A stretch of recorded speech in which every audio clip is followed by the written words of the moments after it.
Hello, in this video I want to answer a question whether Mariupol is Ukrainian or a Russian city. I have been asked many times in the comments about language and nationality of Mariupol citizens, and I planned to make this video a long time ago when I first started to make my videos. In this video I will use facts and statistics that can easily be checked, many of them from Ukrainian sources, because if I'll tell only about my experience, many people will not believe me. I mean, even in videos where I tried to be neutral, some guys called me a paid propagandist. And by the way, I want to remind you that unfortunately this channel isn't funded by Kremlin, and YouTube isn't monetizing my videos either.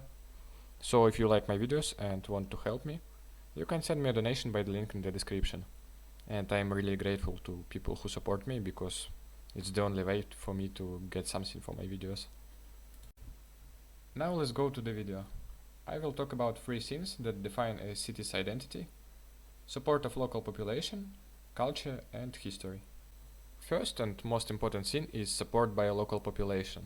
Almost all of people here are pro-Russian or neutral, and all of neutral people I know are passively supporting Russia. Pro-Ukrainian minority left the city and now sitting somewhere in Europe or in Ukraine, and also many pro-Ukrainians became pro-Russian after they seen the real face of Ukraine and real face of Russia. But what was the situation back in 2014? 9 years ago, in 2014, people of Mariupol rebelled against new Ukrainian government and demanded to join Russia.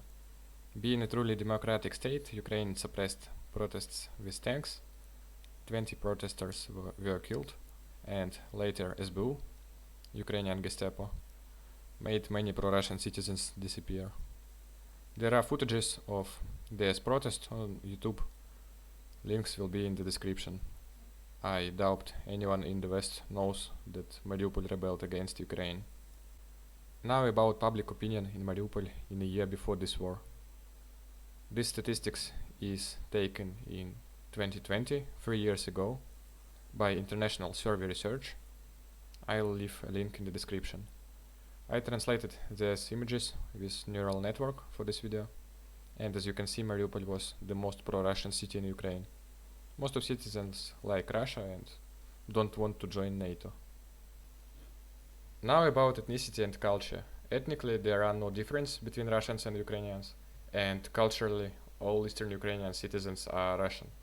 Of course there are some Ukrainian culture in the city, like this monument to Taras Shevchenko, Ukrainian poet and nationalist. His portrait also drawn on fence around destroyed drama theater. And also there are district names and park names in Ukrainian, but the population is Russian. I asked my friends and all of them considered themselves Russian in early childhood, before we even knew that we are living in Ukraine. And of course we share the same culture as Russians, we have same mentality, same stereotypes, and there is no cultural difference between me and my friend from Rostov. And also everyone speaking Russian language here. This is statistics from Wikipedia from 2001, and as you can see only 10% called Ukrainian their mother tongue.